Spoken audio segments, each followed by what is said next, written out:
Hi, everyone. Welcome to another episode of the Daily Meme, where I cover popular programming memes, technology memes, and whatnot, and give you a view into how developers are thinking, into the culture of development, into our worries and our challenges, and what we like, what we don't like. And as always, the meme approach allows us to see this from through a comedic lens, but as with all jokes, it's at least 50% true. So in this meme, which has been in circulation for a little while, the developer says it works on my computer. Product manager, yes, but we're not going to give your computer to the customer. And then the developer goes back and tells the product manager, so get some details and reproducible steps instead of just saying it doesn't work. Now, there are two problems that are that are presented within this meme. The first one is from an engineering culture point of view. The developers are clearly not working through a containerized approach, through a containerized development environment, Docker, Kubernetes, and all of those. They don't have the proper unit and integration tests because they don't know what the problem is. The inclination would be that they also don't have proper logging and or monitoring of their system. So they're unable to even start investigating what the problem might be. Now, this is an engineering culture problem, and that's actually relatively easily fixed. Once you show developers how it's done and how it should be and how development should occur on a daily basis, most tend to love the new approach. And the reality is that most companies do not operate this way. This is a startup land thing. Containerized development and so on and so forth is something that is reserved to companies that are really strong engineering leadership.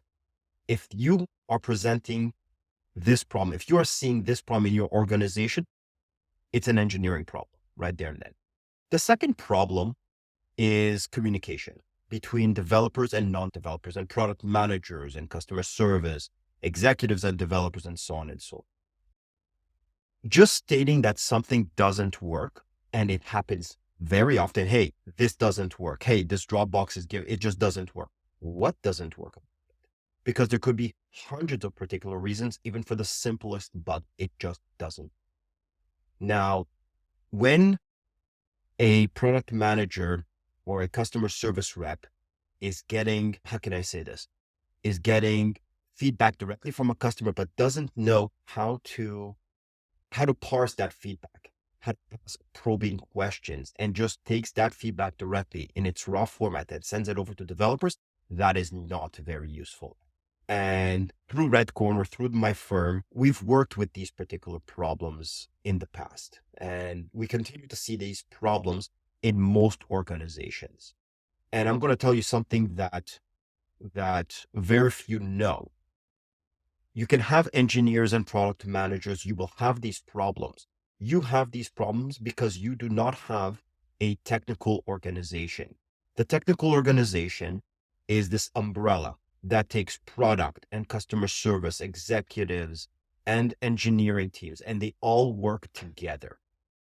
They are usually all led by the CTO, unless you also have a CPO, a chief product officer, in which case the CTO and the CPO work very well together.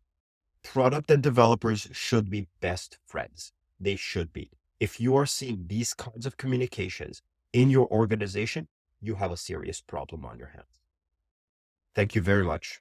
And subscribe, sign up. Let's see. Tell me in the comments how you like these videos and if I should approach it in any different ways. Have a good one, everyone. Let me present to you the Red Corner approach. We have a formula, but it's not a recipe because we approach every single client differently, but effectively in the same phases. So we start first with an audit, which you won't see in this screen, but we start with an audit. The audit involves a full tech stack analysis, code level analysis, architectural level analysis, IT management analysis, organizational analysis, communication, and so on and so forth to identify all of the potential issues that are presented within an organization. Now, What's really, really cool about this approach is that we actually kind of call it technology talk therapy. Everyone's got problems with technology, including your engineers. I can guarantee you that your engineers are not 100% happy about how you're running everything, right? It's just not possible. And a lot of them will just keep quiet, let that frustration build in.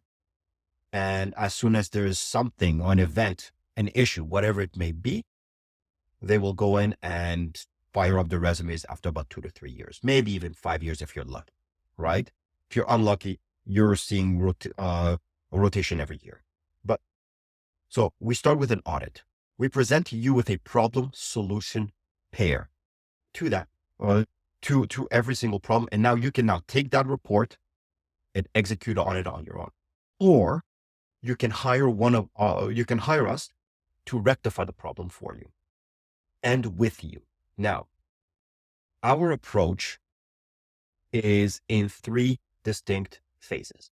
The foundational phase usually will deal with 70 to 80% of all problems, even 90% of all problems, because that's what we've realized. Most engineering teams have issues because foundationally, from an organizational point of view, from a tech stack point of view, from a leadership point of view, there's something missing. It's not broken. The foundation is just slightly faulty. It needs to be readjusted. And that's what we do the bulk of our work. Typically, that can take 6 to 8 months to rectify. It all depends on your workload, right? Because your team still has to deliver on their daily requirement, on their daily features. So while we're building this, we're renovating this metaphorical ship that's in the air, we're also tacking on features to it and so on and so forth. So there's a lot of things happening, but it happens rather quickly.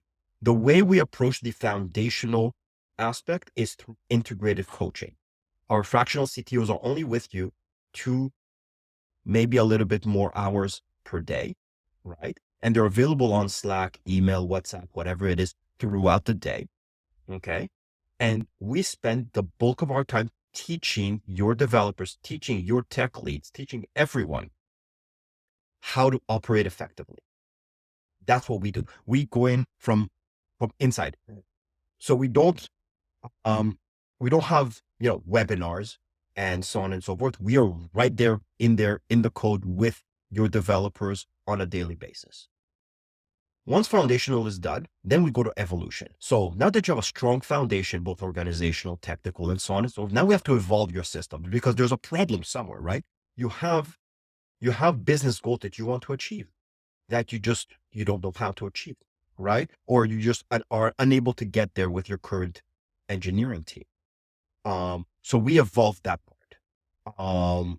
That could mean that now we are either adding additional people to your team, and that's just through staffing, but we don't do the staffing ourselves. We'll do the hiring for you. That's not a problem. The recruiting, that's not an issue, but we don't do we're not staffing agents, right? We may evolve the architecture because now we're seeing 2 to 5 years in the future, maybe a little bit less than that, 1 to 2 years, right? And so we need to evolve your systems to be able to support that. We evolve the people themselves even greater, right, than they were before, because now we've dealt with the foundational issues. So we no longer need to focus on the nitty-gritty detail, code reviews and whatnot. We need to really focus on the individuals and evolve them to a level, right? In many of our clients, we've promoted people from developers to managers, from developers to principals, right? Or we've put in principals and so on and so forth. We put in the right kind of individuals to be able to operate. So that's the evolution phase. Now, who knows how long that could last?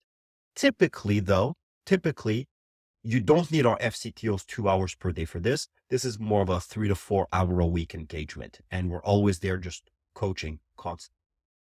The growth aspect after evolution, and sometimes also at the beginning, at the same time as evolution, the growth aspect deals a lot less with engineering and more with business, because now you need to grow your business, right? So do you have BI, CRMs, proper accounting systems, proper ERPs, whatever it may be, proper systems to actually run your business.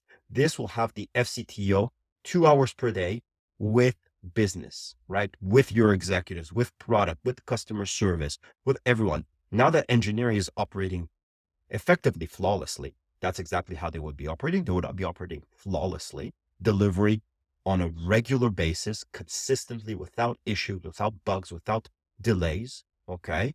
For the most part. We can now focus on evolving your business. That's the growth aspect. And now let's make more money, right? So the red corner approach can last between 6 months, and 2 years. It all depends on how long you need us there. Many clients have stopped after evolution. Even more have stopped after foundational because we solved the majority of their issues and they don't need any more. Now, after 2 years, now we have clients coming back to us for the growth phase. They're coming back and saying, okay, we're operating perfectly. Now we need to grow. How do we work together now? Okay. So this is the red corner approach. And thank you very much for listening in, and contact us. I'm always on LinkedIn, Osher Cohen. You can find me on LinkedIn all the time. And that's it. Have a great day, everyone.